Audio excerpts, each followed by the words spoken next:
As we're saying, we're gonna see a Death and Taxes from Vincent's side, and we're gonna see a Grixis control deck from BBD side. And BBD is a very capable control player, so he brought like Grixis to the table, and it is not a spicy version, but it is a very, very good version. And Vincent brought sorry. My general opinion of the Grixis control deck is that it like looks terrible. It feels like the most mediocre deck, but it somehow keeps winning matches. Yeah, I think people that doesn't play like mono white says the exact same thing about the mono white lists when they see it. So all right, that's fair. You just need to get the feel of the cards and see them like play out, I think, and then yeah, you'll probably get convinced. So we are at the battlefield, and what do we see here? Do you like Vincent's hand, Philip? Of course. Most hands that have Ether Vial in the opener are going to be keeps just because of the absurd power level of that card. Yep. And we have a very good card in this matchup, Thalia, Guardian of Thraben. The Grixis control deck really gets to take off and do amazingly powerful things when it just is sort of unchecked in the first couple of turns. And Port plus Thalia can provide a lot of early pressure while the Vial slowly ticks up to provide advantage. Yep. So we're really like having a tempo hand here that kind of like acts on all the cylinders. With Thalia through a Nether Vial, we have the Mana Denial in the Rishadan port, and then we have like Recruit of the Guard Flicker Wisp. So we really have every single thing that we want in this matchup besides a turn 4 Jailer. Now, what do you think of BBD's hand? Like, obviously he's kept. Yeah, I think he's having a hand that doesn't really do much at this point, but having Ponder, and he drew a Forces here. So having Ponder and having a Snapcaster, you get to get a good hand at some point in the game. And you just need to not die to the Mana Denial plan for the Grixis control deck, because you know if you resolve the Colligans command, it's often or not like it's game over for Death and Taxes. So the way I usually view Colligan's command in this matchup is that the first one is absolutely beatable, but the second one is backbreaking. And I almost never beat a second K command. No, that is true. It is just so hard to win against, because the first one, it will also like kind of stop the game somewhat. It will kill like one of the equipments or the vial and then the creature. So you can get back into the game by slowly grinding, but then if they have the second one, it's just game over. I definitely agree on that analysis. So some people in chat are kind of giving BBD some crap for his opening hand. Like, while that opening hand looks kind of objectively weak, with like literally any one removal spell drawn, the hand becomes fine because you remove the first creature, you get Snapcaster into that card again. Yep. And since he has a cantrip to find that first removal spell, even though the hand doesn't look powerful, just a hand with a lot of lands and a Snapcaster is probably okay. Yep. Because having this hand, like PBD can play around that Vincent has like the perfect hand. So if Vincent doesn't have a turn 1 Vial, but just have like the Mana Denial plan, then the hand is just like, it doesn't care about the Mana Denial, because whatever, you're just going to play the Ponder, and then you have 4 more lands if Vincent goes with a Wasteland. So I think it's perfectly fine. And as you're saying, the first removal spell just kills the first 2 creatures having the Snapcaster. And the Ponder will get you there, like, eventually. So I think it's fine. Like, it's not nice to have 5 lands and 2 do-nothings, but it is like what a control deck wants in a matchup like this. Interesting. So it looks like he's just going to go for a main phase activation of Stoneforge Mystic to get and cast Sword of Fire and Ice? Yeah. So he knows that BBD is not playing... Oh, he didn't play it. Yeah, okay, so he is going to tap here. I don't believe BBD's list has a Vendilion click. Does it? No, his list does not have a Vendilion click. No, so. He must have thought, like, maybe he didn't see the list or something, so he just wanted to play it on his own turn. What if he was trying to play around, I guess, like Snapcaster for Thoughtseize, but then he still loses the piece of equipment. So I don't actually know that does anything. No, maybe he wants BBD to actually do like something like Snapcaster Force or Snapcaster Thoughtseize to take away the equipment, because he knows that that the hand is just so good that if he can get rid of the Snapcaster, it's a good thing to get rid of just the Sword of Fire and Ice. But I don't know. So here he's well, the thing is, if it's like, we are not in Vincent's mindset. So Vincent made a plan how he wants to I'm just responding to something in the chat. Vincent made a plan that he wanted to board here because he wants BBD to tap out so that he can do something crazy. And okay. I would imagine that he's gonna like play the Recruiter, and then he wants to Flicker Wisp. So yeah, So he's gonna play the Recruiter here, or no? I think he's gonna Flicker Wisp his own Stoneforge to get another piece of equipment at the end of turn. Yeah, you can do that as well. I can definitely see that. I was thinking about playing like the Recruiter and getting another Flicker Wisp, and then on your own turn, you Flicker Wisp the Recruiter. You have your Vial at 4, and then you play the Jailer just to start drawing cards. But so I think his plan is Swords to Plowshares the Strix to get the Strix out of the way so that Flicker Wisp could get through. Then if he draws a land, he can equip. If he doesn't draw a land, he gets Recruiter for Flicker Wisp, get Flicker Wisp, hold up Flicker Wisp as protection. Yeah. Or there's a lot, like once you have Flicker Wisp and Recruiter going, there's a lot of ways you can cut the cake. Interestingly, he does not activate Stoneforge Mystic to play around counter magic there. No, I was thinking that he wanted to equip it on the Stoneforge. I would have used the Stoneforge, but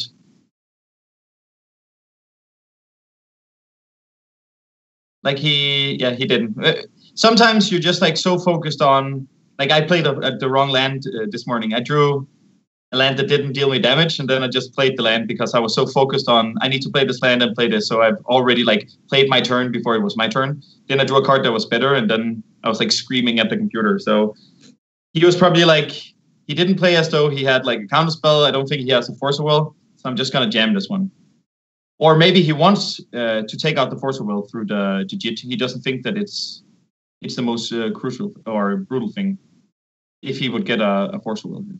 All right, so now it's brainstorm time, and BBD has a lot of toys at his disposal. Yeah, and unlucky for Vincent, he has a Kolaghan's Command now. So now we're really gonna see how good Kolaghan's Command is. And hello to Jarvis in the chat. I like you too, Jarvis. I don't know if I can like Jarvis right now. He's one of the other people who took me down on day 2. Yeah, he's a good player, Philip. He's real good. So the thing here is, what is he gonna take? So if he gets something that's too scary, it's just gone. Yeah. BBD will just go like fetch K command, probably blow up the Jitte and make you discard whatever that card is. Let's see, I'm having some... Yeah, so I imagine right here we see the line that we just talked about. Like yep. Flicker Wisp on Recruiter is just absolutely terrifying. Yes. So he's probably gonna kill the Recruiter and kill the Jit. Kill the Jit and discarding probably. Right. Yeah. And then Vincent is probably gonna kill the Snapcaster, gaining 2 life, and then we have 5 power on the board against 0 power on the board, and then it's just a race. So chat brings up a good point. There's a very real possibility that when Vincent ticked his bile this turn, that BBD was actually supposed to just Culligan's command at that point, destroying the Jitte and making him discard a card. Yep. But by not doing so, he actually took away one of Vincent's good draws from the deck, right? So it ends up being about the same, but now there's like one more Flicker Wisp gone from the deck. Yep. I can definitely see that. Good call, Chad. Good call. So this is this is not gonna end out great for BBD, because I think Vincent having the planes in hand, he's probably gonna like sandbag it, and then just start using the mana 9 tools that he has. Let's see if he plays this one. He does play it. You can sandbag the land so that you're like Culligan's command proof, so that BBD can't like do the same as he just did to get rid of the Flicker Wisp.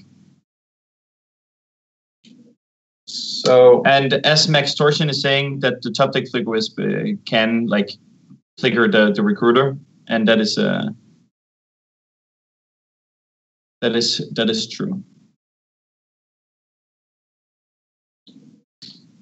So BBD has now more or less stabilized.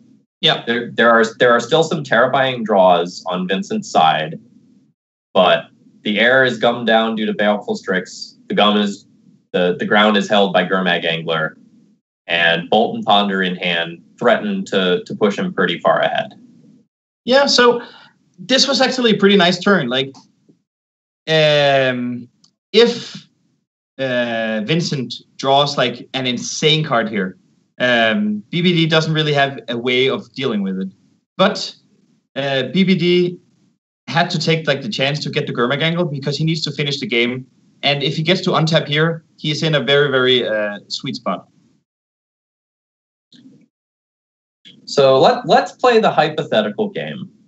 How does Vincent crawl back into this? The Sword of Fire and Ice is already gone, and that's one of the best ways to like really put the screws on Grixis control. So what are we hoping to draw here to get out of this? I think it involves I want to address this pre the second Baleful Strix. And I would have said Grixis Jailer. Him playing the second Strix means that he's probably not going to win the game, because it's going to be too hard to get through with the hand that he has right now. But Stoneforge Mystic is in the right way, right direction, and it could also have been a Sanction Prelate for one, and just hoping for PBD not having anything in his hand. But he has a Jace, so a land is also pretty good here. So what if he draws his Orzhov Pontiff? If he draws that Orzhov Pontiff, he can get the Strix out of the air, and then Flicker Wisp can start coming through. Yep. That's not crazy. That might work. I agree. It's me that's not updated with the list. I thought he only played it in the sideboard. I might be wrong. I'm going to double check myself. Yes, there is one Orzhov Pontiff in the main deck. Okay. As well as a second one in the sideboard. Yep. So I guess if he draws the Pontiff and plays the Pontiff, then he gets rid of the Baleful Strixes, and the Battle Skull kind of deals with the Gurmag Angler. So he will be ahead in the game again. But it's up to the top deck of Vincent deck right now. Not saying if he doesn't draw anything that he's just straight up gonna lose, but if he draws a Pontiff, he will be in a great spot. All right. Yeah. Revoker's a start. It'll eat that lightning bolt before Jace gets to brainstorm again. Yep. The thing is, here Vincent can like start attacking with the Germ and just gaining life. He could also equip the Stoneforge and trade with the Baleful Strix or the Gurmag Angler. But he's just gonna like start gaining life to see if he can like get the game go longer than with more life. But I think it's hard to grind against the Jace the Mind Sculptor and 4 cards in your opponent's hand. So it's a fine plan, but I don't think it's gonna end out great for Vincent.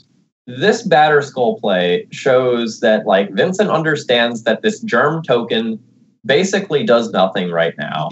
And one way or another, in order for it to do something, the Batterskull needs to be equipped somewhere else. Yeah. So he is just like throwing away a token that otherwise he might just throw away on another turn and cashing it in for 4 life. Yes. I agree. So this would be pretty nice if we had one more card and it was a Sanctum Prelate. So when BBD tried to fetch, if he would fetch in the turn, then you could snipe in Sanctum Prelate say in 1. So you had like the 100% lockdown. But that is not gonna happen. BBD fetches in his own turn and is getting ready to probably brainstorm with Jace after he kills the Phyrexian Revoker. And even if he doesn't do that, kill the Phyrexian Revoker, I think BBD has so much of a like card manipulation that he will get to a Culligan's Command at some point. But he draws the second Lightning Bolt, so now he even has the Handbrake, and he gets to get to use the Jace the Mind Sculptor. All right, handful of suboptimal cards here, so we're probably going to see a follow-up Ponder in order to shuffle some of this away. Yeah. Yeah, so shuffle all of that away. Ooh. Yep, they were all bad. Oh, geez. And Mr. Angler. Hello, Mr. Fish. We meet again. Yes. Stay a while and listen. Okay, there's the next K command.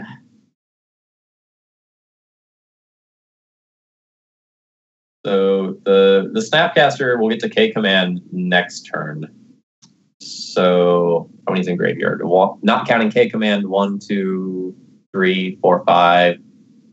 Yeah, so we can tap 2 lands, play Gurmag Angler, leave K command, and hold up Lightning Bolt.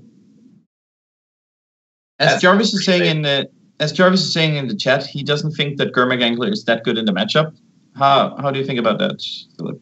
I 100% agree. I believe that for the post-sideboard games, you are supposed to sideboard out Gurmag Angler because you get more disruptive elements and more removal.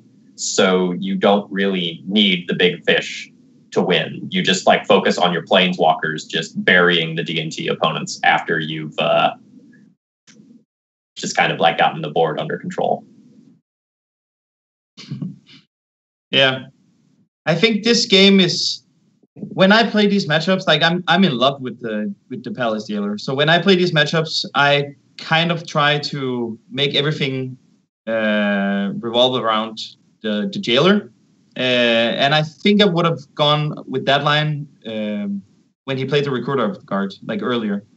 Because now it's just a stall, and eventually I think like the Grixis deck is just better when it's grinding like this, because they have Jace, they have Culligan's Command, they have Snapcaster. So I think you need to like gain advantage in the mid game so that you can win the late game. I'm always a little bit nervous about Palace Jailer in this matchup because when you play Palace Jailer here, it wins someone the game. Yeah. But it's not always you. Yeah, that is true. It's just like super embarrassing when you play it and then they just like end of turn Snapcaster Mage, bolt your blocker. Yeah. Uh-oh. But I agree on that one. Like, I just, if we would think that this matchup is like, if it's like, let's say 75-25, it's probably not that bad. It's probably like 65-35. And every time you play a Jailer, your opponent wins 1 out of 7 games, let's say that, from your own Jailer. But you up your percentages by X amount if you always just go for the Jailer. Just like playing Splinter Twin Modern when it was a thing. If you just like jam it all the time, you will eventually win more or lose more. So over the course of 100 games, if you have like the statistics or whatever, you have the matchup, you just know, should I always jam it or should I always like try to postpone the game? So I think maybe with more like testing, like between us two and also with Vincent, we would see if you win more games, if you get to resolve a Jailer or not. And then you just don't have to be afraid of it, because if it's the right spot to play the jailer, you're probably going to win. So my opinion of it is kind of that this matchup feels so bad that the risk is worth it in order to like keep jailer in and try to mise some wins off of it. Like it is very risky, and for a long time I boarded it out, and like sometimes I still do depending on my exact sideboard configuration. But right now I'm on like keep the jailers in for the matchup and let's try to mise, because like you look at BBD's hand when he's brainstorming here, and how are you supposed to beat that unless you're doing something unfair in return? Yeah, and that's what I'm trying to say. Like in the early mid game, you just need to draw a lot of cards so that you need to like put on some fat so that you can restrain the winter in the end, when he just starts to like firing off all the removal spells, drawing additional cards. You just need to have something to fight with. Pure body, pure cards, pure card advantage. But this is a fun game. Like, it looks like Vincent is still in the game, and he will be in the game if he draws like the Pontiff. So he's still playing for. Does he have Crusaders? If he has Crusaders, that would be okay too. He has one Crusader. It's not enough, but it at least gets through everything, and it would eat the lightning bolt that's in BBD's hand.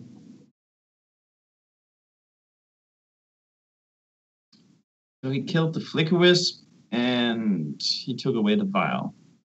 And now the shenanigans are gone. A top deck Flicker Wisp is noticeably worse, although I believe there's only 2 of those remaining in the deck at this point. Yeah. Welcome to D&T. So, if anyone joined the game, it's 0-0 between Vincent and BBD. But BBD is slowly, he was behind. He's at 5 life. Vincent is at 26. But BBD is slowly taking the advantage of the game one turn at a time. He isn't being the aggressor. He's still building up his hand. And I think we're going to see like a snowball in a couple of turns from BBD's side. Yeah, so BBD's probably not that far away from actually being able to go into Fate Seal mode and actually try to win the game with Jace. We'll see. It's also possible that he just starts plowing down all the relevant creatures, and then he can make some attacks with his team. Yeah. Like, I guess both. When I play against Grixis, they're always just like made out of removal, so they never run out of removal. And if they have a Jace the Mind Sculptor, like, I just consider it impossible for them to run out of removal. So I think he's just gonna like fire off everything, just like kill this, kill that, and just start like smashing it with the Gurmag. Yeah. So every once in a while, you have to keep playing these games because you're technically not dead yet, and there's all these weird circumstances that can happen where you get to like weasel your way back in there. And this is like one of your most important skills as a D&T player. But when you're doing this against Grixis control, it's always just absolutely miserable while you wait to die. Yes, I agree. And BBD casually has like a Snapcaster Mage Culligan's Command up his sleeve. And some forces, and 2 spot removal spells, and an active Planeswalker, 2 zombie fish, 3 death-touching jerks. Yeah. So I think soon enough we can say 1-0 for the not good guys, good girls, good days. Agreed. Unfortunately, it's looking grim for Death in Texas.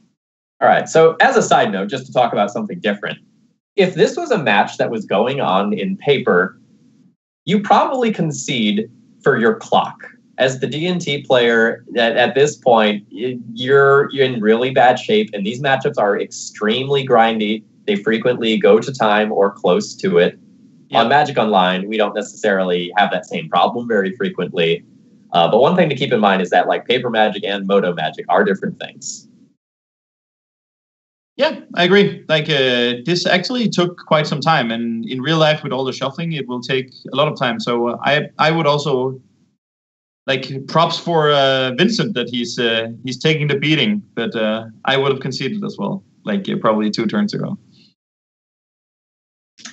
Aether Vial, best card in the deck, worst late game top deck. Yeah. it's not so good.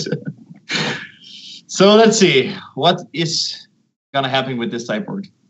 So let's start with the side we don't know as well. On BBD's side, I think we can expect to see Gurmag Anglers out and summon all of the Force of Wills out for his removal spells. Yeah, so he will probably take 3 Force of Wills out because they're really bad against the 2 Cavernous Souls and against the Aether Vial. And then he's just going to put in additional removal spells. He plays double Marsh Casualties and 1 Liliana, which is very good against Mono White. Yeah, so it looks like he'll probably have Lily, 2 Marsh Casualties, Pithing Needle, Edict. So he's going to have 5. 1, 2, 3, 4, 5. Yeah, so he's going to have 5 cards. So that's probably 2 Gurmags, 3 Forces. And on Vincent's side, I am disagreeing with what he's doing. If he's gonna stick with the cards that he took out and the cards that he put in, I think a card like Sanctum Prelate is very good in the matchup. I might be wrong, but I definitely wouldn't. I don't see myself cutting Sanctum Prelate in this matchup, but because both on 3 and on 1, it's very good. It's very awkward. Because a lot of times, like, either one that you name isn't quite good enough, but there's a lot of times where it works and you just Mize wins. And shutting off, like, the best top decks, like K-Command, Toxic Deluge, Lily Last Hope, it matters a lot. Yep. More generically, though, I think this is an incredibly difficult matchup to sideboard for from the D&T end, because a lot of the cards that you can play are super underwhelming. Like Rest in Peace and Phyrexian Revoker both come to mind. Rest in Peace is only good against a small portion of the deck, but it's super relevant when it is. Phyrexian Revoker is great against the Planeswalkers, but dies to literally everything. Yeah. I agree. I think I would board out all the sorts of plowshares, and I would board out like 1 vial as he's doing here. Then I think I would board out the Battleskull or the Jit. Probably the Battleskull, and then maybe 1 Stormforge Mystic.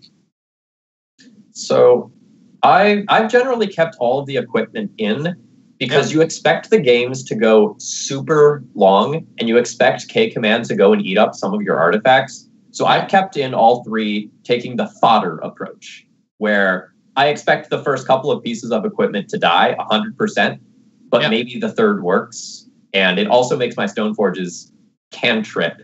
Yeah, and when you go down to like 2 pieces of equipment, you really need to shave a Stoneforge as well.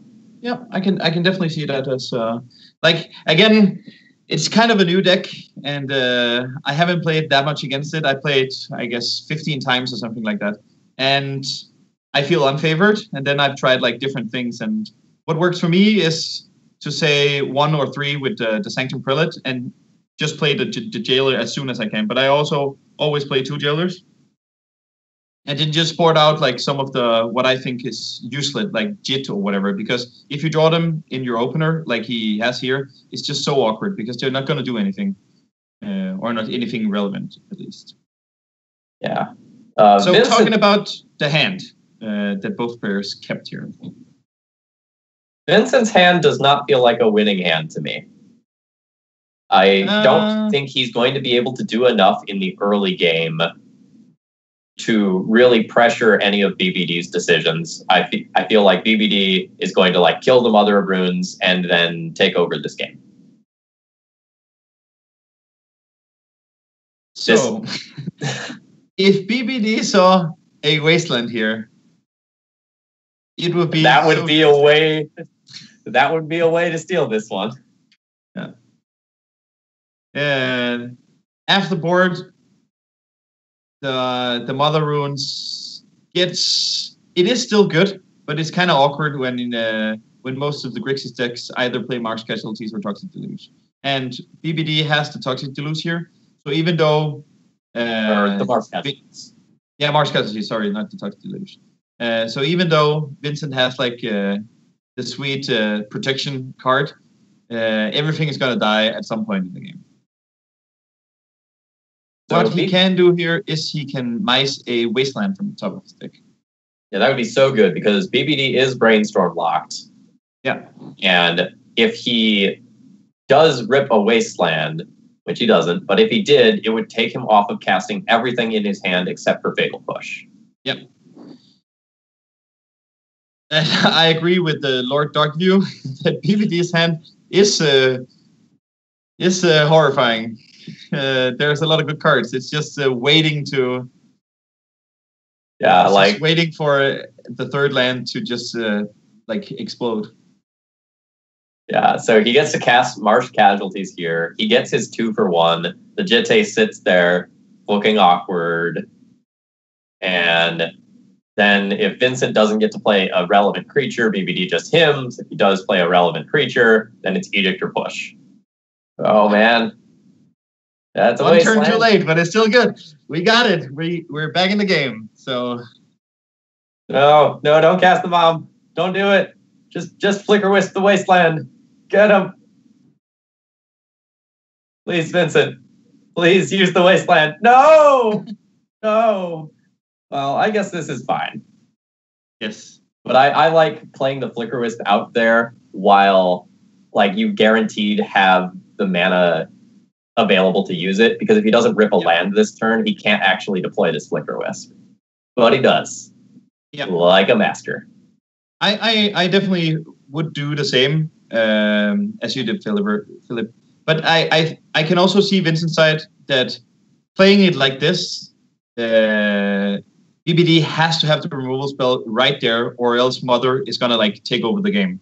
Both from Liliana, if BBD will get to Liliana, and also like potential drawn spells after that. So yeah, I like both sides of the... It's not like a night and day thing. What I don't like about playing the mom out though is that if your opponent is stumbling, you really want to be attacking, and like playing the mom out incentivizes not attacking in the next 2 turns. Yeah, I can definitely see it. So Vincent now is going to just like try to port his opponent off of anything that matters, and hopefully like BBD missing another land drop or 2 just means that this is lights out. Yeah.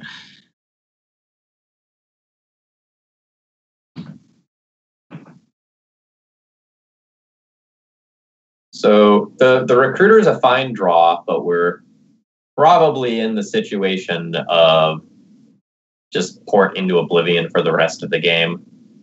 Yeah, you can definitely do that, just to stay away from potential Mars casualties. But I also like equipping the Flicker Wisp because it also protects against Mars casualties, and it kind of closes the game a little bit faster than... Yeah, like there's a very real argument for taking 1 turn off from porting, since you know your opponent has missed the land drop already. Yeah. And there's not really a 1 mana spell that's super relevant. So what's the worst that can happen if he doesn't port? Probably just like land into Strix or land Mars casualties. Like but just it kind of messes with both. Yeah, I agree. So I like I definitely like equipping Jit both for that reason, but also for like the clockwise. It shaves 1 turn on the clock. And then now he's just going to go back to a porting strategy. Side Norna, the Cardboard.live works like there's 2 buttons on each side of the screen, and when you press, you see the entire deck list of both players. Like if you press on Vincent's, you get his deck list. If you press on BBD's, you get. Then if you press it again, it windows back into like normal, so you can't see it. It's pretty sweet and very original. So it's a new way of doing Twitch if it was up to me. Oh yeah, I'm convinced that like Cardboard.live is going to be like one of the staples for the Magic Online scene moving forward. And like, hopefully we get a bunch of people running big paper tournaments that matter, like adopting this thing, because I just absolutely love it. Yeah, but also like when you see like both streams for Magic, everyone is always like, what's the deck list? What's the deck list? So it's just so nice that you log in, you see, oh, it's this deck list, and then you know what's up. It like clarifies everything, and it's just a very nice tool. And also for Hearthstone, if it eventually like gets adopted into Hearthstone, instead of having like the list showcasing on one side and just filling up like space, you just have the button, then you can press. So I think it's insane. Oh, okay, stupid me. I'm getting a little piece of advice that it's called Innkeeper in Hearthstone. So taking a look at our opening hands here, it seems like both opening hands are extremely powerful. Like on Vincent's side, he has like a Mom and Thalia opener. On BBD's side, there's 2 Culligan's commands hanging out over there. And a Brainstorm with a fetch land. So here you see the awkward but powerful Rest in Peace. It's it's a great tool in that it stops like K command, return my Snapcaster Mage to K command again. It sort of like shuts off some of that stuff. But in the immediate future, it's awkward because you want to use your mana to port, you want to use your mana to press your advantage, and the Thalia is making it cost 1 more. So we'll see how soon, maybe if ever, this Rest in Peace gets cast. Yeah, so this is interesting because BBD, he's going to play like the Brainstorm now, and like really getting to manipulate in the best way, like to get the best hand for this position. But the Mother Runes is really doing her thing here, because the Culligan's command can't really do much. He has to play at end of turn just to discard and try to kill one of the creatures, the Mother Runes. BBD really needs to find like a Marsh Casualties in order to go and take this Mom off the table. Otherwise, we may just see him do something like, an end of turn Edict. And if that gets rid of the Thalia, then maybe he can find some cheaper spells to fire off and use 2 to get the Mom off the table. Yeah. I guess having the Edict here is also going to be somewhat devastating, because BBD can just fire it off in response of the Rishon port and then get rid of the Thalia. So let's see what's going to happen here.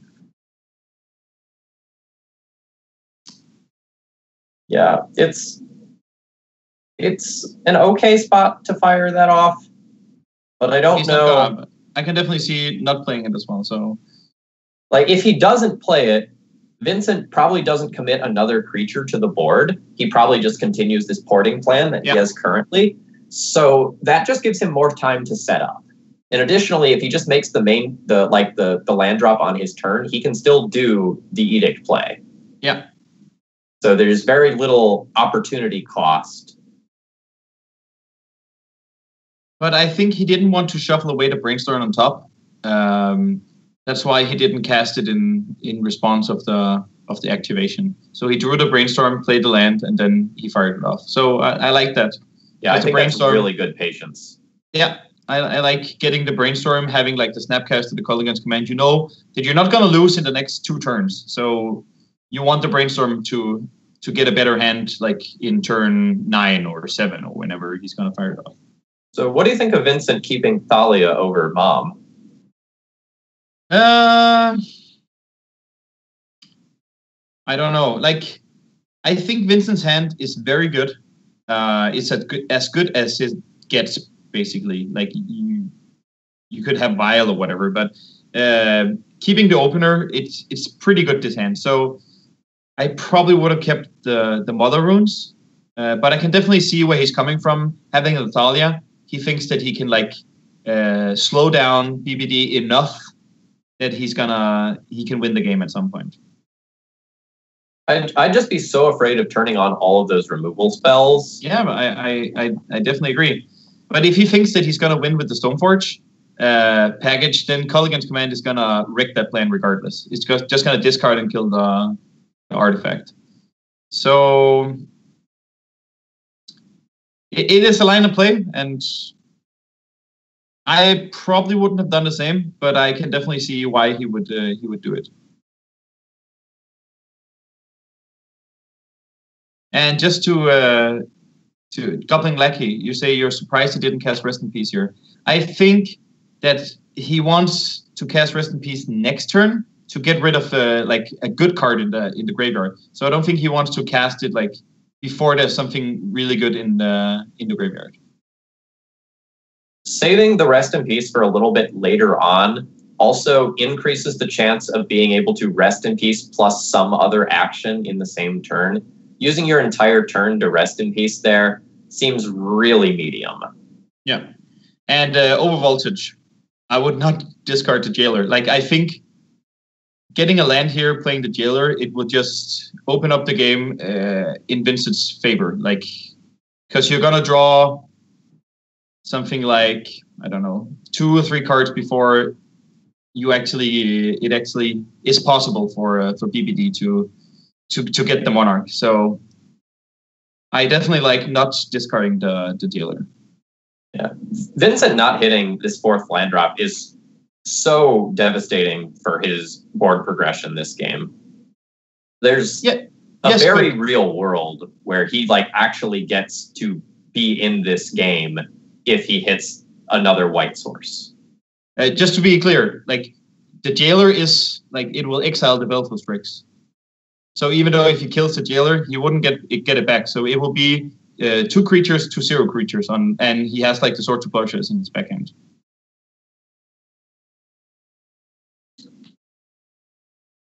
But now he's gonna do the Culligan's Command in the graveyard, and this is really what we were talking about in the beginning. If Grixis gets to this point in the game, it's just so hard to fight back. If I were a little bit more emotional, I will start crying now because I can really feel the pain and the agony on Vincent's side, like getting into the grinder and just Culligan's Command, Snapcaster Culligan's Command. Yeah, and now that Rest in Peace is gone, and then there's going to be K Command, and the Snapcaster might get to chump block, and then that's going to get another K Command, and then there's still one more in the hand, and it's devastating. Very draining when you get to that point to be on the other side of the board. Yeah. I find it kind of interesting that like a lot of people in the chat hates the Jailer. I see the Jailer as one of the only cards in the situation 2 turns ago that could like up the percentage of 10-15% maybe, and drawing like 3 cards, getting 100% back into the game. So I don't get all the hate. I even sometimes I play 4 Jailers in my Death and Taxes list. I just think the card is so good. Yeah, I think the card is just completely busted. So I think my favorite thing about playing with Palace Jailer is playing against people who have never played against Palace Jailer before. And my gosh, do people not know how to read? Yeah. I'll bolt your Jailer. I'll get my guy back. Yeah. Funny enough, this happened at the Pro Tour as well. So, and I have all my cards in Japanese except the Jailers and some random Cypher cards. So when I played the Prelate, people were also like, "Oh, what does this card do?" And I was like, "It's somewhat of a challenge. We can call it like a judge, and you can get the Oracle." But a lot of people didn't know the conspiracy cards. Yeah, I have an almost entirely foreign D&T deck. It definitely gives you an edge to play with foreign cards. I'm not gonna lie. Many people are too proud to call a judge and ask what a commonly played card actually does. Yeah. So I see I opened up for some of the love towards Palace Jailer. So I'm happy that the monk is getting some love here. All right. BBD destroying everything that Vincent loves slowly. Yeah.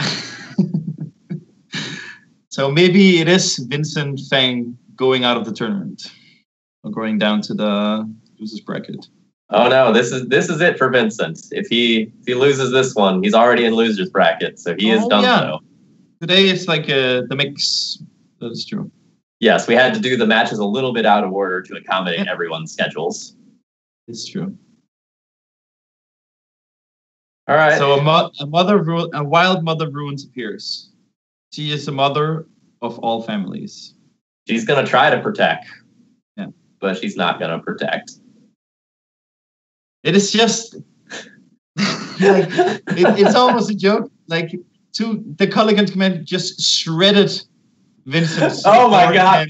He's just like clinging on to the Palace deal. Like, I want to resolve this card, but there's just two more Marsh Castle or two more Culligan's commands coming.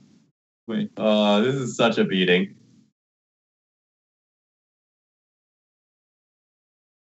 All right, so to talk about something else that came up in chat, while we're waiting for Pleasant Kenobi to finally concede, what do you think of the D&T mirror? Some people hate it, some people love it. Where are you at? I think it's even more interesting when both players play two jailers afterward. There is so much going on with the Flicker Wisp and the jailers. I simply just love it. Like, I think that is one of the reasons I want to play mid-range decks, is just to play the Death in Texas mirror, because like, your mind is just mush after you played 3 games of Death in Texas, if both players played their game. Sometimes it's also just a cheater game, and then it's not fun. Yeah. The matches in the mirror that are actual real matches with true interaction on both sides are some of the most interesting games of Magic that I've ever played. I love it. It's just like 50 minutes of pure, you need to calculate every single thing, and you need to like figure out, what does my opponent have? What do I have? And how can I like get one more card than my opponent? It's just fun. It's interesting that you leave in Palace Jailer for the mirror. I actually board that card out. Okay. You hate the card, Philip. It's getting more and more clear that you simply just hate the card. I try to avoid risks because I feel like most of the time I'm the better player in the mirror. And if I avoid risk-centric cards and just like make good decisions and play for value, that a lot of times I can win. And like the opponent getting back the Palace Jailer and like getting back their creature and becoming the Monarch is just devastating. And I feel like in these bile-centric matchups where anything can happen at any time, it's terrifying. Very good, but terrifying. Yeah. I don't know. I just think I can see your point that the better player doesn't want to just your opponent getting like the random Monarch because he could like double like Source or whatever in a Flicker Wisp, and then he's gonna get the Monarch and have it for like 3 turns. I can definitely see that's a way to lose the game like randomly, but I think it's just so strong. If you can play it on the correct time, and if your opponent has the Monarch and you can't get it back, then you can also like do some shenanigans. And in the matchup, the Monarch like switches like all the time because you have Flicker Wisp, you have Jailer, you have Recruiter. So you will get the Monarch back at some point, and then every single creature just like gets back on the board that was exiled with the Monarch. And there's also like you can do the machine gun with the Jailer and the Flicker Wisp, and it's super cute. Yeah. So there is a lot of I just like it because I think it's more powerful, and it's even more powerful in the right hands. Oh yeah, I don't think you're wrong. I think there are a lot of matchups where you need to choose how you approach the matchup, and that it's a real choice, not just like a right, wrong, black, white sort of thing. All right, here we see the super awkward play. And Palace Jailer is not a maze, so you do need to exile one of your opponent's creatures. So this Palace Jailer is going to eat it, and then the Baleful Strix is going to come back. BBD is going to get to draw a card. Then he's going to become the Monarch, and he's going to get to draw another card. Yeah, it's not good. At some point, he probably gets to start bottling Vincent's tears up and then selling them on eBay. Like, it's nice to see in the chat Eviscerations. Is saying that Holy Light would be great in this spot. And you know that people have been tanking about like ways to deal with True Name Nemesis if you bring out Holy Light. Yeah. So There have been a lot of people suggesting all these like, all right, how do we beat Grixis control, Phil? I've got this idea. How about Karma? That was one that was suggested today on MTG Salvation. So for anyone not familiar with that all-star, it reads something along the lines of, at the beginning of each player's upkeep, they lose 1 life for each swamp they control. Yeah, so we saw an interesting match that actually, as you said in the beginning of the game, it happened the exact way that you're saying. Like, if he plays 1 Kolaghan's Command, I can win. If he plays 2, it gets hard. If he plays 5, you're not gonna win. So, yeah, just cry yourself to sleep. It happens. Move on. Yeah. So that was a long and grinding game of Magic. And this game of Magic, as well as all the others tonight, are brought to you by our wonderful sponsors. And really, we could not do this without them. TheEpicStorm.com is your best place on the world, maybe, in order to find some great Storm content. I even reference some of their stuff from time to time. There's some awesome articles there.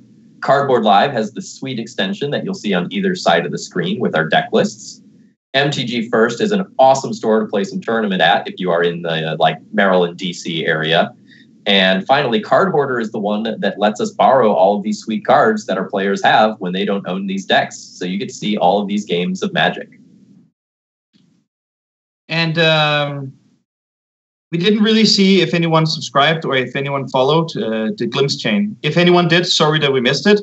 But we really appreciate it. And we know that Julian also appreciates it. And for everyone here, thanks for tuning in. And we're going to have 2 more matches tonight. I'm the next one. And then we're going to have a Grixis control mirror in the last one. So there is some exciting magic to come as well. Oh, sorry, Delbert. Yeah, sorry about that. And you have tuned in to the Legacy Premier League by Anorak Das, Julian Knapp, and Mike Danielson. So thank you very much for making this happen as well. It wouldn't happen without the subscribers, the followers, and the Twitch chat. And it would definitely not happen without the big boys in the background. So I'll be signing off and hopefully win against some sweet, sweet miracles. All right. I wish you the best of luck. Even though you're on Elves, I hope you win. So maybe we can see some D&T content a little bit later. Yeah, and thank you very much for doing some co-host commentating.